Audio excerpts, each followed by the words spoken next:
الحمد لله نحمده ونستعينه ونستغفره ونؤمن به ونتوكل عليه ونعوذ بالله من شرور انفسنا ومن سيئات اعمالنا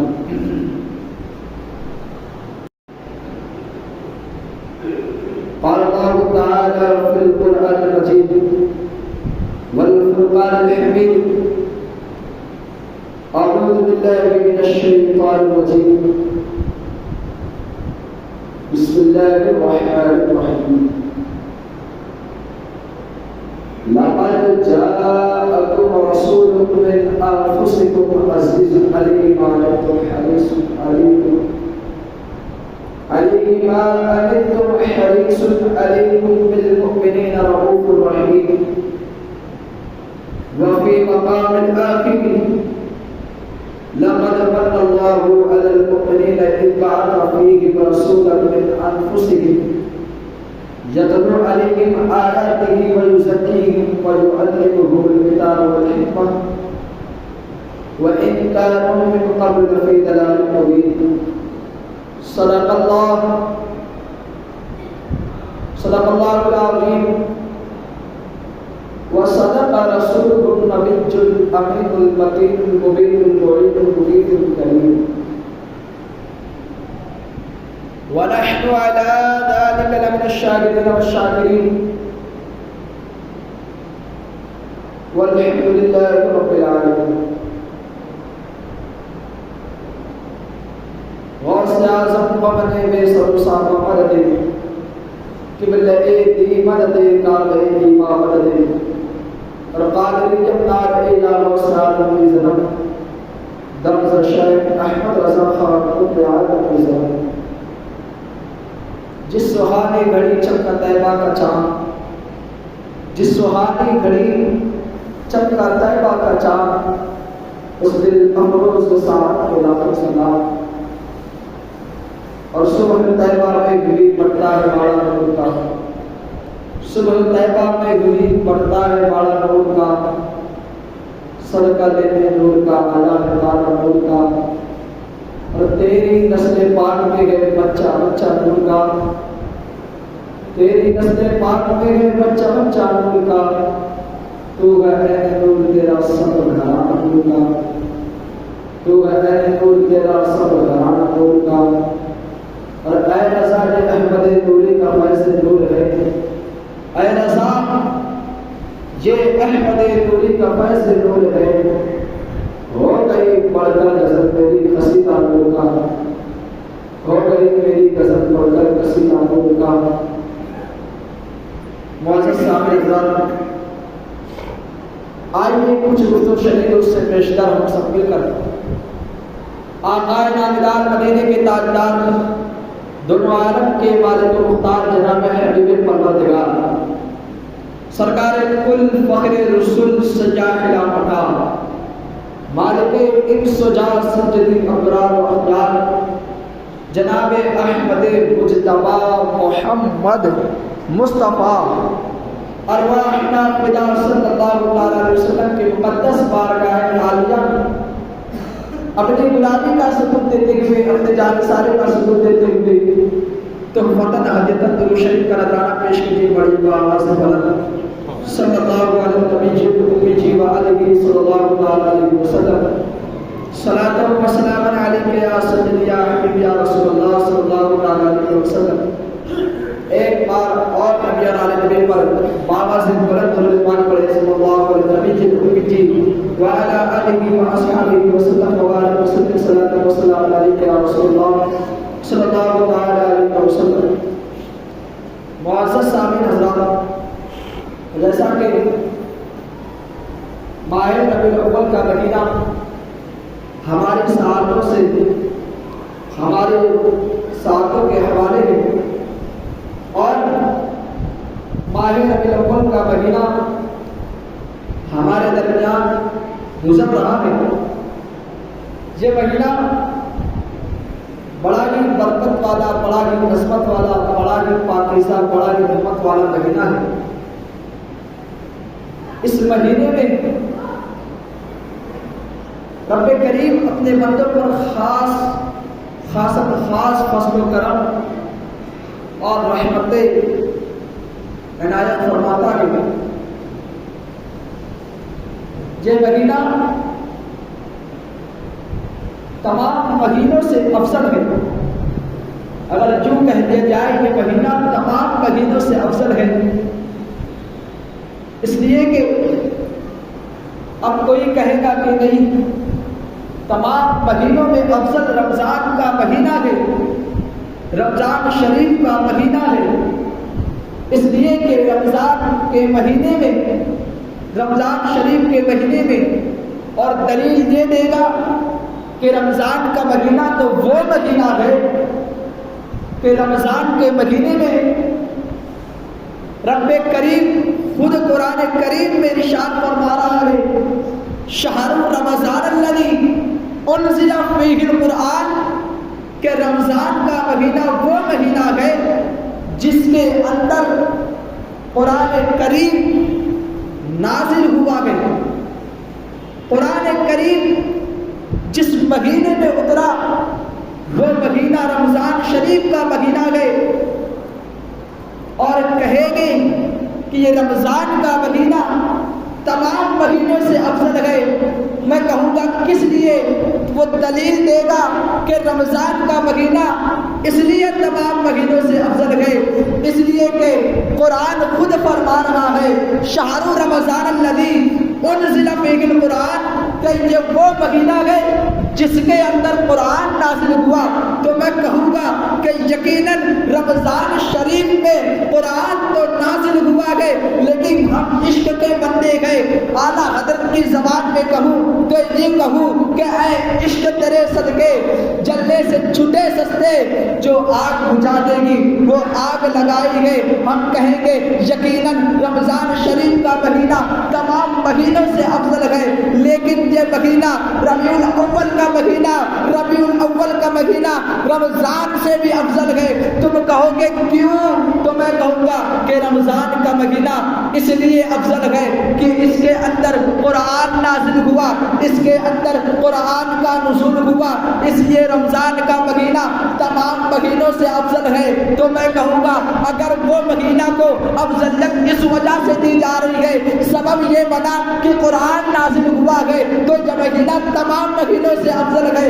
وجہ یہ بنی ہے، اس کی فضیلت رمضان کے افضل ہونے کی فضیلت ذاتی فضیلت نہیں ہے، بلکہ رمضان کے افضل ہونے کی فضیلت یہ ہے کہ اس کے اندر شہر رمضان الذی انزل فیہ القرآن، کہ رمضان کے مہینے میں قرآن نازل ہوا ہے، اس وجہ سے رمضان کو افضلیت حاصل ہو گئی۔ تو میں کہوں گا اگر رمضان کو قرآن کے نزول سے وجہ سے اس کے سبب سے افضلیت ملتی ہے، تو میں کہوں گا کہ ربیع الاول کے مہینے میں تو صاحب قرآن تشریف لایا ہے، اگر اس مہینے میں قرآن نازل ہوا ہے تو اس مہینے میں قرآن والا آیا ہے۔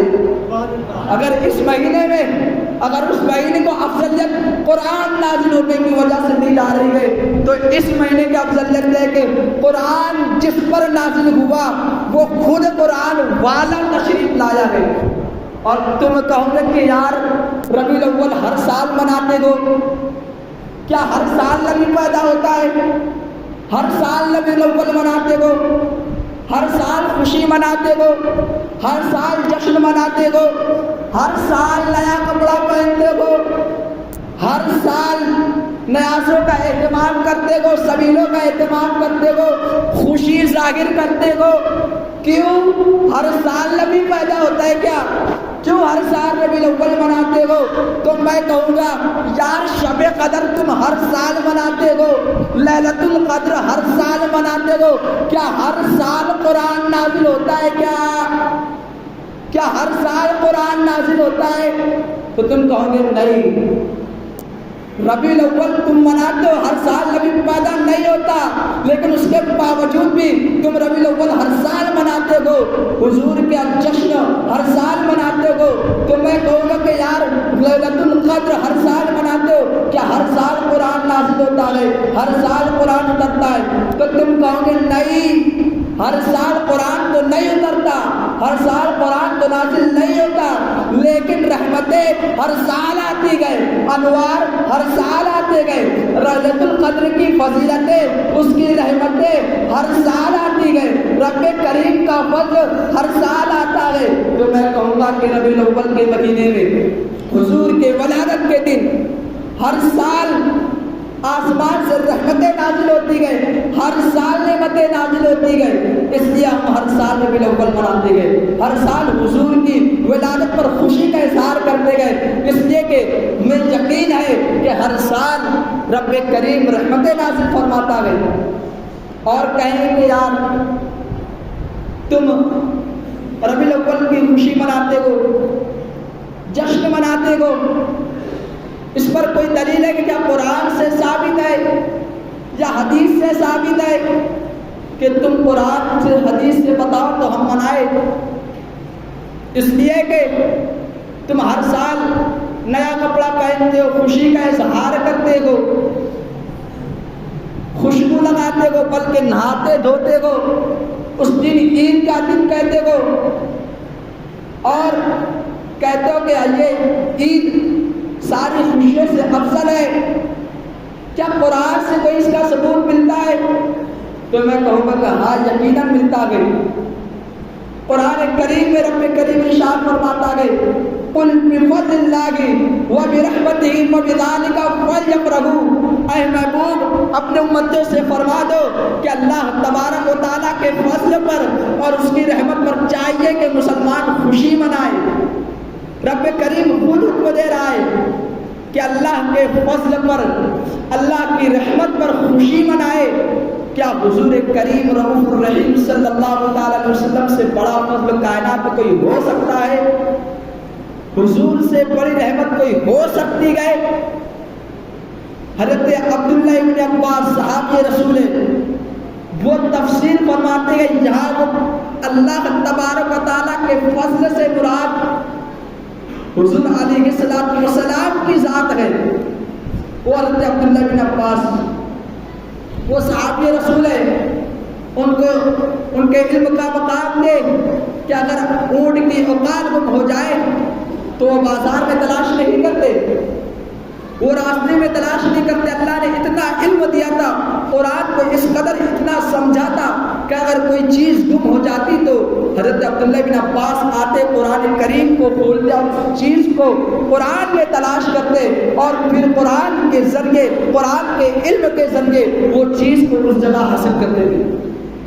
وہ فرماتے کہ یہ اللہ تبارک و تعالیٰ کے فضل سے مراد اس آیت میں حضور کریم رؤوف الرحیم صلی اللہ تعالیٰ علیہ وسلم کی ذات ہے۔ کیا حضور علیہ السلام سے بڑا فضل کائنات میں کوئی ہو سکتا ہے؟ اور رب فرما رہا ہے کہ اللہ کے فضل اور رحمت پر خوشی مناؤ، تو قرآن تو خود کہہ رہا ہے وما ارسلناک الا رحمۃ للعالمین، اے محبوب ہم آپ کو سارے جہان کے لیے رحمت بنا کر بھیجے، صرف اس جہان کے لیے نہیں، سارے جہان کے لیے رب کریم نے حضور علیہ السلام کو رحمت بنا کر بھیجا ہے۔ تو معلوم یہ ہوا کہ خوشی منانا یہ تو قرآن کا انداز ہے، اور آگے رب کریم فرما رہا ہے وَبِرَحْمَتِهِ فَبِذَلِكَ فَلْيَفْرَحُوا هُوَ خَيْرٌ مِّمَّا يَجْمَعُونَ، اور یہ خوشی منانا تمہارے دولت سے، تمہارے دھن دولت سے، تمہارے مال جمع کرنے سے بہتر ہے۔ رب کریم خود قرآن کریم میں ارشاد فرما رہا ہے کہ اللہ تبارک و تعالیٰ کی فضل پر اور رحمت پر خوشی منانا یہ تمہارے مال جمع کرنے سے، تمہاری دولت جمع کرنے سے، تمہاری دولت دھن دولت جمع کرنے سے، تمہاری پراپرٹی بولو تمہارے ساری چیزیں جمع کرنے، رب کریم فرما رہا ہے خیر مما یجمعون، تمام چیزوں سے بہتر ہے، تمام چیزوں سے۔ کہ کیوں نہ ہم آج کے دن کاروبار بند کر لیں، کاروبار بند رکھنا یہ اسی دعوت کے مال جمع کرنے سے بہتر ہے کہ حضور علیہ السلام کا میلاد منایا جائے، حضور کے پیدائش پر خوشی کا اظہار کیا جائے، کیونکہ یہ تو قرآن کا انداز ہے۔ اور جب رب کریم خود قرآن کریم میں خوشی منانے کا حکم دے رہا ہے فَبِذَلِكَ فَلْيَفْرَحُوا، کہ اللہ کے فضل اور رحمت پر خوشی مناؤ، خوشی مناؤ تو اعلیٰ حضرت عظیم البرکت امام اہل سنت تاجدار اہل سنت پروانہ شم رسالت عظیم البرکت عظیم المرتبت آیت من آیات اللہ معجزات من معجزات رسول اللہ حضرت شاہ امام احمد رضا خان فاضل و بریلوی محدث علیہ الرحمت والرضوان فرمانے لگے کہ خاک ہو جائے عدو جل کر مگر ہم تو رضا، دم میں جب تک دم ہے ذکر ان کا سناتے جائیں گے، اور کہہ رہے کہ جب رب کریم خود حکم دے رہا ہے، خوشی منانے کا آرڈر دے رہا ہے، تو پھر کیوں نہ حشر تک ڈالیں گے ہم پیدائش مولا کی دھوم، حشر تک ڈالیں گے ہم پیدائش مولا کی دھوم، مثل فارس نقد دے مثل فارس نقد کے قلعے گراتے جائیں گے۔ اعلیٰ حضرت فرما رہے کہ 1-2 سال لگی، 1-2 دن لگی، 10 سال لگی، 50 سال لگی، 1000 سال نہیں، بلکہ حشر تک ڈالیں گے ہم پیدائش مولا کی دھوم، اور مثل فارس نقد کے قلعے گراتے جائیں گے۔ کوئی یہ نہیں کہہ سکتا کہ 1 سال 2 سال، اعلیٰ حضرت فرماتے حشر تک ڈالیں گے ہم پیدائش مولا کی دھوم۔ اور قرآن کریم میں رب کریم ارشاد فرما رہا ہے، آپ اٹھاؤ نا 30واں پارہ پڑھو، رب کریم ارشاد فرماتا ہے وَأَمَّا بِنِعْمَتِ رَبِّكَ فَحَدِّثْ، کہ محبوب اپنے امتیوں سے فرما دو کہ رب کی نعمت کا خوب چرچا کرو، خوب چرچا کرو، خوب چرچا کرو۔ رب فرما رہے کہ اپنی رب کی رحمت پر، میری رحمت پر مسلمانوں کو چاہیے کہ وہ چرچا کرے میری نعمت کا، میری نعمت کا چرچا کرے۔ تو آپ بتاؤ نعمت حضور علیہ السلام ہمارے درمیان تشریف لائے، کیا حضور سے بڑھ کر کوئی نعمت ہو سکتی ہے کائنات میں؟ کوئی نعمت نہیں ہو سکتی حضور سے بڑھ کر، کوئی نعمت نہیں۔ اور حضور علیہ السلام جو نعمت عظمیٰ ہے، اس لیے کہ ہمیں ایمان ملا تو حضور کے صدقے میں، ہمیں جان ملی تو حضور کے صدقے میں، ہمیں آنکھ عطا ہوئی تو حضور کے صدقے میں، ہمیں جو کچھ بھی ملا تو وہ حضور علیہ السلام کے صدقے میں۔ اس لیے کہ حضرت موسیٰ علیہ السلام یہ جلیل القدر نبی گئے، یہ حضور علیہ السلام کی امت کے بارے میں سنو رب کریم کیا ارشاد فرماتا ہے۔ حضرت موسیٰ علیہ السلام ایک جلیل القدر نبی گئے، حضرت موسیٰ کو یہ مقام رب کریم نے عطا کیا کہ وہ ڈائریکٹ رب سے کلام کیا کرتے تھے، کوہ طور پر ڈائریکٹ رب سے باتیں کیا کرتے تھے، رب سے کلام کیا کرتے تھے۔ یہ اعزاز حضرت موسیٰ کے علاوہ کسی اور کو نہ ملا حضرت موسیٰ سے پہلے۔ حضرت موسیٰ یہ نعمت کو فخر کرتے تھے اور کہتے تھے مولا تو نے مجھے ایسی نعمت کی ہے، یہ ایسی نعمت دی گئی کہ میں تیرا جتنا شکر چاہوں، جتنا شکر کروں تو کم ہے۔ مولا یہ نعمت تو نے صرف مجھے دی گئی۔ تو رب کریم ارشاد فرماتا ہے موسیٰ فخذ ما آتیناک وکن من الشاکرین ومت علی توحید وحب محمد صلی اللہ تعالی علیہ وسلم۔ اے موسیٰ اس نعمت پر شکر کر۔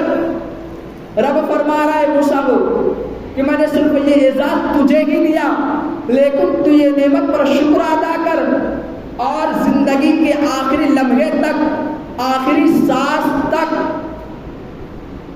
توحید پر، یعنی رب کو ایک ماننے پر اور حب محمد اور حضور کی محمد صلی اللہ تعالی علیہ وسلم کی محبت پر قائم رہے۔ رب فرما رہا ہے تو حضرت موسیٰ نے دیکھا کہ رب کے ساتھ حضور کی محبت لازمی ہے، تو حضرت موسیٰ علیہ السلام نے رب سے سوال کیا اے پروردگار عالم، کیا تیری توحید کے ساتھ، تجھے ایک ماننے کے ساتھ کیا حب محمد یعنی حضور علیہ السلام کی محبت ضروری ہے کیا؟ حضرت موسیٰ نے کہا ضروری ہے۔ تو رب کریم نے ارشاد فرمایا لولا محمد و امتہ ما خلقت الجنۃ ولا النار ولا الشمس ولا القمر ولا الليل ولا النهار ولا ملكا مقربا ولا نبيا مرسلا۔ رب ارشاد پر ولا ایاک، رب کریم ارشاد فرماتا حضرت موسیٰ سے کہ موسیٰ اگر محمد اور اس کی امت نہ ہوتی، اگر محمد نہ ہوتے اور اس کی امت نہ ہوتی تو اے موسیٰ میں جنت کو بھی پیدا نہ کرتا، اے موسیٰ میں جہنم کو بھی پیدا نہ کرتا، اے موسیٰ میں چاند کو بھی پیدا نہ کرتا، اے موسیٰ میں سورج کو بھی پیدا نہ کرتا، نہ دن کو پیدا کرتا، نہ رات کو بناتا، نہ ہی کسی فرشتے کو پیدا کرتا، اور فرماتے ولا نبی مرسلا، اور نہ ہی کسی نبی و رسول کو پیدا کرتا، ولولا ایاک، اور موسیٰ سن، جہاں تک کہ میں تجھے بھی پیدا نہ کرتا۔ تو حضور کے صدقے میں، حضور کے صدقے میں یہ چاند کو رب نے پیدا کیا، سورج جنت و دوزخ بھی رکھی تو حضور کے صدقے طفیل سے رکھی۔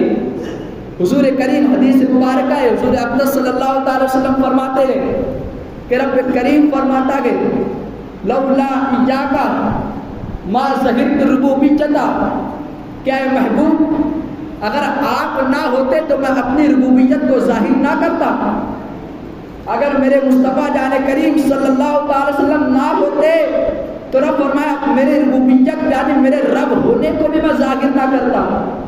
اللہ تبارک و تعالیٰ فرما رہا ہے تو یہ چاند سورج جن کے صدقے میں ہم کو ملا، جن کے صدقے میں تخلیق ہوئی، تو میرے مصطفیٰ جان کریم صلی اللہ تعالی وسلم بتاؤ یہ نعمت عظمیٰ ہے کہ نہیں؟ اور پھر اللہ تبارک و تعالیٰ نے ہمیں بے شمار نعمتیں دی، کان دیا، آنکھ دیا، زبان دی، دو ہاتھ دی، دو پیر دیے، اور یہاں تک کہ ہمیں سب سے بڑھ کر ایمان کی دولت عطا کی۔ یہ تمام نعمتیں رب کریم نے بے شمار نعمتیں دی، پوری کائنات بھی اس کی قیمت چکا نہیں سکتی، پوری کائنات بھی اس کے بدلے میں دیا جائے تو رب کریم کی ایک نعمت کا بھی شکر ادا نہ کر سکیں گے، ایک نعمت کا بدلہ بھی نہ دے سکیں گے۔ رب خود قرآن میں ارشاد فرماتا ہے وَإِن تَعُدُّوا نِعْمَتَ اللَّهِ لَا تُحْصُوهَا، اے ایمان والو میں نے تمہیں اتنی نعمتیں دی ہیں کہ اگر تم وَإِن تَعُدُّوا، اگر تم شمار کرنا چاہو، اگر تم گننا چاہو تو تم نہیں گن سکتے۔ قرآن میں رب کا فرمان ہے کہ اگر تم گننا چاہو، شمار کرنا چاہو تو رب نے اتنی نعمتیں دی گئی، نہیں گن سکتے۔ اور قرآن میں رب کریم ارشاد فرماتا ہے نعمت لقد من اللہ علی المؤمنین اذ بعث فیہم رسولا من انفسہم یتلو علیہم آیاتہ ویزکیہم ویعلمہم الکتاب والحکمہ وإن کانوا من قبل فی ضلال مبین، کہ یقیناً ضرور تاکید کے ساتھ فرما رہے رب کہ ضرور لقد من اللہ علی المؤمنین، کہ ہم نے اللہ تبارک و تعالیٰ نے لقد من اللہ تبارک و تعالیٰ نے علی المؤمنین مسلمانوں پر احسان کیا گئے۔ کون سا احسان کیا گئے؟ اذ بعث فیہم رسولا من انفسہم، کہ انہی میں سے ایک رسول، ایک عظمت والے رسول کو بھیجا ہے۔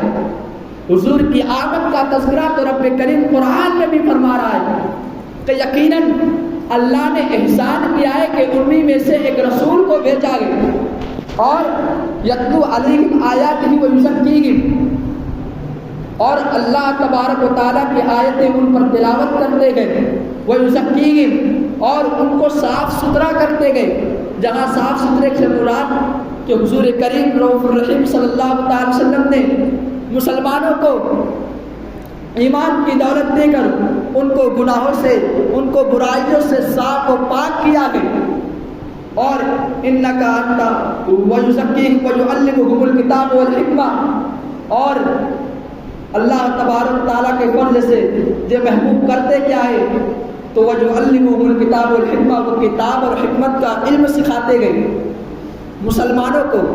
اور وَإِن كَانُوا مِن قَبْلُ لَفِي ضَلَالٍ مُبِينٍ، اور ضرور بضرور حضور کے تشریف لانے سے پہلے تم لوگ کھلی گمراہی میں تھے۔ رب فرما رہا ہے کہ حضور کی آمد سے پہلے تم ضرور کھلی گمراہی میں تھے۔ تو رب فرما رہا ہے کہ لقد من اللہ علی المؤمنین، کہ مسلمانوں پر اللہ نے احسان کیا گئے کہ انہی میں سے ایک رسول کو بھیجا۔ اب اللہ نے بے شمار نعمتیں دی، بے شمار احسانات کیے، ہمیں بے شمار، اگر ہم گننا بھی چاہیں تو اس نعمتوں کا اس کا نعمتوں کو گن نہیں سکتے، لیکن اللہ نے آنکھ دیا، کان دیا، کہیں یہ نہیں فرمایا، کہیں یہ نہیں بتلایا کہ میں نے یہ نعمت تمہیں عطا کیا، کہیں رب کریم نے جتلایا نہیں، لیکن معلوم یہ ہوتا ہے کہ حضور علیہ السلام کو بھیجنا یہ سب سے بڑی نعمت ہے، نعمت عظمیٰ ہے کہ دینے والا بھی اس پر فخر کر رہا ہے، دینے والا بھی اس کو بتلا رہا ہے کہ ہم نے مسلمانوں کو یہ نعمت دی گئی، اللہ نے مسلمانوں کو نعمت دی گئی۔ تو نعمت سب سے بڑی نعمت تو یہ کہ یہ دینے والا خود کہے کہ یار میں نے تجھے یہ دیا۔ تو رب کریم کی نعمت کا خوب چرچا کرنا چاہیے۔ رب قرآن کریم میں رب کریم ان کو حکم دے رہا ہے۔ اب چرچا کسی کے کام میں نہیں کیا جاتا۔ اب اگر کسی کے اگزامپل کے طور پر میں کہوں کہ کسی کو کوئی فلاں شخص باہر سے آنے والا ہے تو میں حکم دوں کسی کو کہ یار جاؤ چرچا کرو کہ یار یہ فلاں شخص آنے والا ہے، ان کا خوب چرچا ہونا چاہیے۔ اب چرچا تو اس کا یہ معنی نہیں کہ کان میں جا جا کر چرچا کیا جائے کہ فلاں کے کان میں، چرچا ایسے نہیں ہوتا۔ چرچا بلکہ گلی محلوں میں روڈ پر سڑکوں پر نکل کر کیا جاتا ہے۔ تو رب کریم فرما رہا ہے کہ اپنے رب کی نعمت کا چرچا کرو۔ تو ہم جلوس کی شکل میں، محفلوں کی شکل میں، حضور کے جلسوں کی شکل میں ہم نکلتے گئے اور رب کریم کی نعمت کا چرچا ادا کرتے گئے۔ اور اعلیٰ حضرت نے دیکھا کہ رب کریم جب ہم کو چرچا کرنے کے لیے کہہ رہا ہے تو اعلیٰ حضرت فرمانے لگے کہ رہے گا یوگی ان کا چرچا رہے گا، رہے گا یوگی ان کا چرچا رہے گا، پڑے خاک ہو جائے جل جانے والے۔ اللہ حضرت فرمانے لگے۔ اور حضرت موسیٰ علیہ السلام توریت کی تختیوں پر، اس کو امام رازی نے بھی اپنی تفسیر کبیر میں لکھا ہے کہ حضرت موسیٰ علیہ السلام توریت کی تختیوں پر ایک دن توریت کی تختیوں کو پڑھا نا، تو پڑھنے کے بعد اس میں یہ لکھا تھا کہ ایک امت آئے گی، ایک امت ایسی ہوگی کہ اگر جب وہ گناہ کرنے کا ارادہ کرے تو ان کے نامہ اعمال میں گناہ لکھا نہیں جائے گا۔ اگر وہ امت گناہ کا ارادہ کرے تو گناہ لکھا نہیں جائے گا، لیکن اگر نیکی کا ارادہ کرے، نیکی کرنے کا ارادہ کرے تو ان کے نامہ اعمال میں نیکی لکھ دی جائے گی۔ ابھی وہ کرا نہیں، وہ نیکی اس نے کیا نہیں، صرف ارادہ کرے تو رب کریم نیکی لکھ دے گا، اور جب نیکی کر لے گا پھر رب کریم 10 گنا بڑھ کر اجر عطا دے گا، 10 گنا بڑھ کر اجر عطا کرے گا۔ ایسی امت ہوگی، حضرت موسیٰ پر رہتے کوئی امت ہوگی، اور یہ امت قیامت کے دن اس کے چہرے آفتاب کے مانند تمام امتوں کے درمیان چمکے گی۔ یا ایسی امت ہوگی کہ تمام امتوں کے درمیان یہ امت کے چہرے آفتاب کے مانند چمکے گی۔ اور تیسرا اعزاز جو امت کو رب کریم نے دے دیا ہے کہ ان کے لیے ساری زمین، کائنات کی ساری زمین پاک کر دی گئی۔ وہ جہاں سجدہ کرے رب کریم ان کے سجدے کو قبول فرمائے گا، وہ جہاں چاہے وہاں نماز پڑھے رب کریم ان کی نمازوں کو قبول فرمائے گا۔ یہ 3 اعزاز جب حضرت موسیٰ علیہ السلام نے پڑھا تو حضرت موسیٰ علیہ السلام رب کریم سے کلام کرتے تھے۔ حضرت موسیٰ نے کہا اے مولا یہ امت مجھے دے دے۔ حضرت موسیٰ نے کہا اے مولا یہ امت مجھے دے دے، بار بار اصرار کیا۔ رب نے کہا اے موسیٰ یہ امت تیری امت نہیں ہے۔ پھر حضرت موسیٰ نے کہا کہ یہ کس کی امت ہے؟ یہ امت مجھے دے دے۔ تو رب کریم نے کہا کہ یہ امت میرے محبوب کی امت ہے، یہ میں کسی اور کے لیے نہیں رکھا، یہ امت تو میرے محبوب کی امت ہے۔ تو رب کریم سے حضرت موسیٰ نے بار بار اصرار کیا اے مولا یہ امت مجھے دے دے، اے مولا یہ امت مجھے دے دے۔ لیکن مولا نے کہا نہیں، یہ امت میں کسی اور کو نہیں دینا، یہ امت تو خاص میرے محبوب کی امت ہے۔ تو حضرت موسیٰ نے کہا اے مولا جب تو یہ امت مجھے نہیں دیتا تو پھر مجھے تیری محبوب کی امت میں شامل فرما لے۔ رب کریم سے بولا حضرت موسیٰ علیہ السلام نے کہا کہ اگر یہ امت تو مجھے عطا نہیں کرتا تو پھر یہ امت میں میرا داخلہ فرما لے۔ حضرت موسیٰ نے رب کریم سے کہا، بار بار اصرار کیا، یار ہمیں تو کوئی آرزویں بھی نہیں کرنی پڑی، ہمیں تو کوئی دعائیں بھی نہیں مانگنا پڑی، حضور کی امت کے لیے، حضور کی امت میں آنا یہ ہماری کم نعمت ہے، ہمارے لیے کم فضل ہے اللہ تبارک و تعالیٰ کا۔ نہ ہمیں کوئی دعائیں مانگنا پڑی، نہ ہمیں کوئی آرزویں کرنا پڑی، نہ ہمیں کوئی منت و سماجت کرنا پڑی۔ جب حضرت موسیٰ علیہ السلام حضور پر رشک کرے تو یار ہم تو حضور علیہ الصلوۃ والسلام کی امت ہے، ہمیں تو بدرجہ اولا رشک کرنا چاہیے. ہمیں نہ کسی منت و سماجت کی ضرورت، نہ کسی آرزو کی. ہم نے اللہ کے فضل سے ہم ڈائریکٹ حضور کی امت میں پیدا ہوئے. تو کیا یہ رب کا بڑا فضل نہیں ہے؟ یہ ہمارے لیے تو رب کریم کا سب سے بڑا فضل ہے. اب جب رب کریم کا فضل ہے تو اس کی رب کریم خود فرما رہے کہ حضور رب کریم خود فرما رہے کہ اللہ تبارک تعالیٰ کے فضل پر خوشی منانا چاہیے.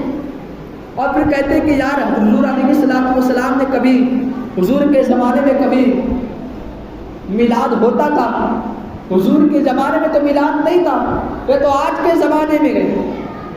اور کہتے ہیں ایک روایت بھی آ رہی کہ کہتے ہیں کہ یار یہ تو بڑا فضول خرچی کرتے گئے، نیا کپڑا پہنتے ہیں، نہاتے دھوتے گئے، بڑا اہتمام کرتے ہیں ناز و طعام کا، یہاں تک کہ سبیلوں کا اہتمام کرتے گئے، گلیاں سجاتے گئے، گھر سجاتے، محلے سجاتے، بہت بڑی فضول خرچی گئی. یہ کہتے ہیں اگر یہ کسی بیوہ کی شادی میں لگا رہے، کسی غریب بیٹی کی شادی کر دی جائے اس پیسے سے تو یقیناً تم کو اجر و ثواب حاصل ہوگا. ہم کہیں گے ہاں یقیناً غریب کی بیٹی، لیکن تمہیں غریب کی بیٹی بھی میلادی کے موقع پر یاد آتی گئی. میں ایک دلیل سناتا ہوں. ہم کہیں گے کہ ہاں ہم کرتے گئے، ہم لٹاتے گئے، اور ہمارا جہاں تک ہماری استطاعت ہو ہم حضور کے میلاد پر لٹائیں گے، یہاں تک کہ اگر جان کی بات آئے تو جان بھی لٹائیں گے. اس لیے کہ حضرت امیر معاویہ رضی اللہ تعالیٰ سے ایک واقعہ سنا لیتا ہوں، ایک حدیث سنا لیتا ہوں کہ حضرت کعب بن زہیر رضی اللہ تعالیٰ بارگاہ رسالت میں حاضر ہوئے، حضور علیہ السلام کی خدمت میں حاضر ہوئے. حضرت کعب بن زہیر ایک نعت شریف لکھ کر لائے تھے، حضور کی بارگاہ میں حاضر ہوئے اور وہ نعت حضور کو سنائی. وہ نعت اتنی لاجواب، حضور علیہ السلام اتنا خوش ہوئے اس نعت کریمہ کو سن کر، اتنا خوش ہوئے کہ حضرت کعب بن زہیر کو حضور علیہ السلام اپنے چادر مبارک عطا کر دی. بدلے میں انعام میں حضرت کعب بن زہیر حضور کے شان میں نعت لکھ کر لائے تھے اور سنائے تو حضور کو اتنی پسند آئی کہ حضور علیہ السلام نے اپنی چادر مبارک عطا کر دی. جب حضرت امیر معاویہ رضی اللہ تعالیٰ عنہ کا دور آیا تو حضرت امیر معاویہ رضی اللہ تعالیٰ عنہ حضرت کعب بن زہیر سے وہ چادر 10,000 درہم میں مانگتے تھے. 10,000 درہم میں حضرت کعب بن زہیر سے کہتے تھے اے کعب بن زہیر یہ چادر مجھے دے دے اور 10,000 درہم میں دے، 10,000 درہم میں لے، 10,000 درہم لے لے اور یہ چادر مجھے دے دے. 10,000 درہم میں اگر میں نسبت ہٹا کر اس چادر کی بات کروں تو وہ چادر مارکیٹ میں 100 درہم بھی اس کی قیمت نہیں تھی. اس دور میں 100 درہم بھی نہیں تھی، لیکن حضرت امیر معاویہ رضی اللہ تعالیٰ اس چادر کو 10,000 درہم میں خرید رہے گے. اور پھر بار بار اصرار کرنے پر حضرت کعب بن زہیر کہتے ہیں کہ میں یہ چادر نہیں دینا، یہ چادر حضور کریم رؤوف الرحیم صلی اللہ علیہ وسلم نے مجھے عطا کی گئی، میں یہ چادر کو نہیں دوں گا. پھر حضرت امیر معاویہ اسی چادر کو ان کی اولاد سے 20,000 درہم میں خریدا. کتنے ہزار درہم میں؟ 20,000 درہم میں حضرت امیر معاویہ نے اسی چادر کو خریدا. کیوں؟ اس لیے کہ وہ چادر میرے نبی پاک صلی اللہ علیہ وسلم کی چادر تھی. اور کیا حضرت امیر معاویہ کو وہاں فضول خرچی نہ دکھی؟ وہ تو عام چادر لے لیتے. 100 درہم سے بھی کم کی چادر تھی وہ مارکیٹ میں بازار میں اس وقت. تو حضرت امیر معاویہ کو معلوم ہے یار یہ عشق کی بات ہے اور اس چادر کو نسبت رسول اللہ سے حاصل گئے، اس لیے ہم بھی خوشی مناتے گئے اور خوشی کا اظہار کرتے گئے اور ہمارے دولت کے ذریعے، ہمارے مال کے ذریعے خوشی مناتے گئے. اس لیے کہ آج کے دن کو نسبت حضور علیہ السلام سے حاصل ہے. ہم گھر لٹانا، ہم دولت لٹانا ہم صحابی سے سیکھے گئے. ہم صحابی کے طریقے پر چلتے، ہم کسی وہابی کے طریقے پر نہیں چلتے. ہمیں کسی وہابی سے لینا دینا نہیں، ہم صحابی کی بات کو بھی مانتے ہیں، ہم صحابی کے طریقے پہ چلتے گئے. اور حضرت امیر معاویہ رضی اللہ تعالیٰ عنہ سے روایت ہے کہ ایک دن تم کہتے ہو کہ حضور کے دور میں میلاد نہیں ہوتا تھا، تو میں کہتا ہوں کہ آؤ میں تمہیں دلیل دکھاتا ہوں کہ حضرت امیر معاویہ خود بیان فرماتے گئے کہ ایک مرتبہ مسجد نبوی شریف میں صحابہ کرام کی کچھ جمع تھی تو کر کیا رہے تھے؟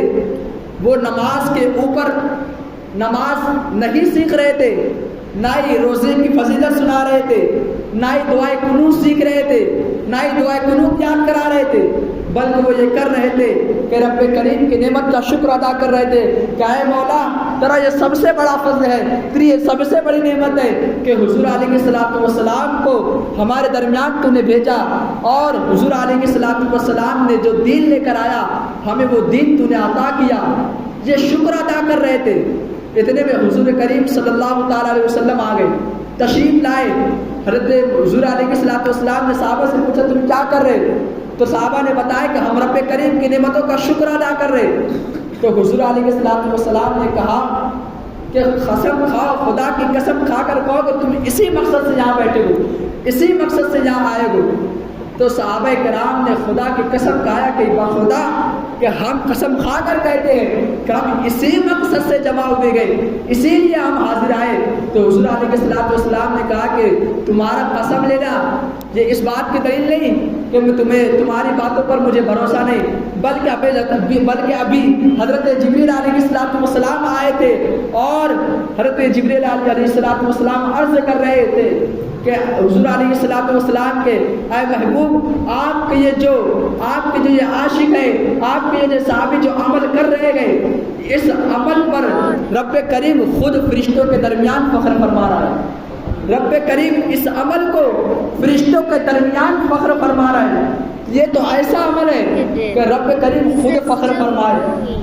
اور حضرت ابو درداء رضی اللہ تعالیٰ سے روایت ہے کہ حضور علیہ الصلوۃ والسلام، حضرت ابو درداء رضی اللہ تعالیٰ سے روایت ہے کہ حضرت ابو عامر انصاری رضی اللہ تعالیٰ جمع ہوئے، تشریف لے گئے، اور جمع ہونے کے بعد ایک جگہ جمع ہوئے، اور جمع ہونے کے بعد وہ حضور علیہ الصلوۃ والسلام کی محفل کا، حضور کا میلاد منا رہے تھے، حضور کی آمد کا تذکرہ کر رہے تھے، حضور کی ولادت کے احوال بیان کر رہے تھے، حضور کی ولادت کا چرچا کر رہے تھے۔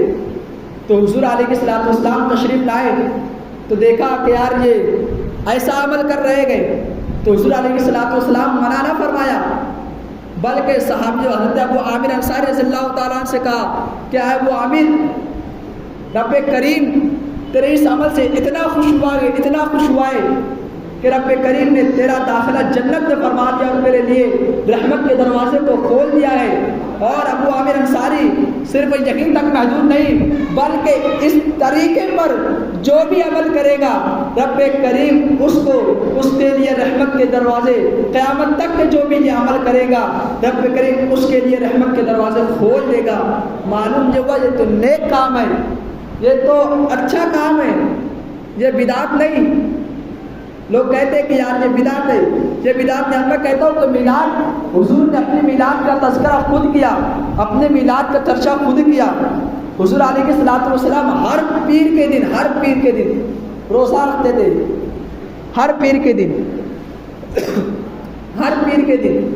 حضرت عمر فاروق رضی اللہ تعالیٰ نے حضور علیہ الصلوۃ والسلام سے سبب دریافت کیا، یا رسول اللہ آپ ہر پیر کے روز روزہ رکھتے ہو، وجہ کیا ہے، اس کا سبب کیا ہے؟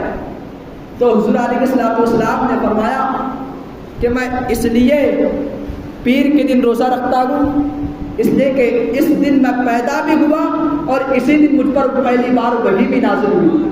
تو حضور تو ہر پیر کو روز، ہم تو سال میں ایک دن کیا، حضور تو ہر پیر کو میلاد کرتے تھے، حضور تو اپنی ولادت کی خوشی کا اظہار ہر پیر کو کیا کرتے تھے، روزہ رکھ کر کیا کرتے تھے۔ اور جب حضور علیہ الصلوۃ والسلام کی پیدائش ہوئی تو اس کو حضرت حجر ابن عسقلانی رضی اللہ تعالیٰ عنہ تذکیر کرتے ہیں اس کو، کہ جب حضور علیہ الصلوۃ والسلام پیدا ہوئے تو ابو لہب کو اس کی جو بانی تھی، اس کی جو کنیز تھی، وہ آ کر خوشخبری سنائی کہ حضرت عبداللہ کے بیٹے محمد کی ولادت ہوئی گئی۔ تو حضور علیہ الصلوۃ والسلام کی خوشی کی صرف خوشخبری تھی، ابو لہب نے بھتیجے کی ولادت کی خوشی میں اپنی کنیز، اپنی باندی کو آزاد کر دیا۔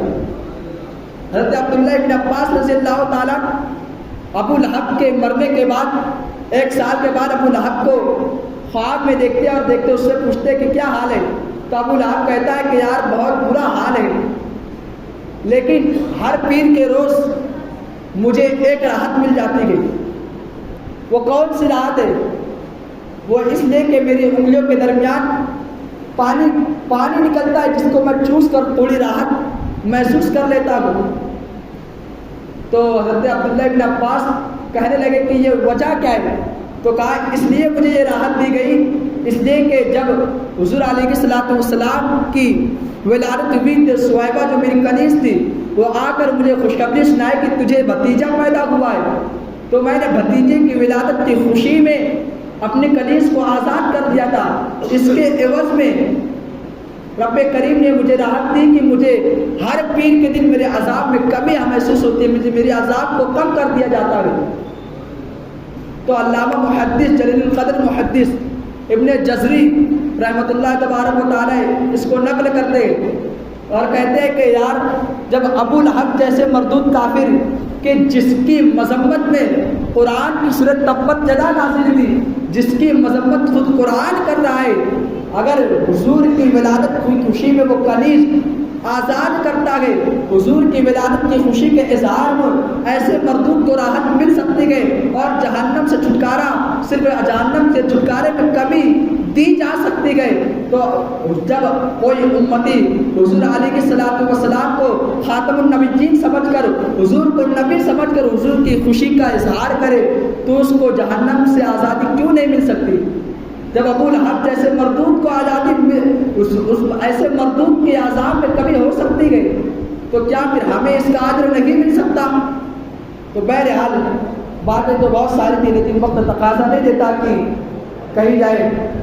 انشاءاللہ اگر وقت رہا تو پھر کبھی میں دعا کرتا ہوں کہ مولا تبارک و تعالیٰ میرے کہنے سننے سے زیادہ عمل کی توفیق عطا فرمائے، اور دوران بیان جو بھی غلطیاں ہوئی لفظشیں ہوئی رب کریم سے دعا کرتا ہوں کہ مولا تبارک و تعالیٰ اس کو معاف فرمائے، اور آپ لوگوں کو گواہ بنا کر توبہ کرتا ہوں استغفر اللہ رب من کل ذنب واتوب الیہ، اشہد ان لا الہ الا اللہ واشہد ان محمدا عبدہ ورسولہ۔ جو اللہ سے مجھے ادا کرتے اس میں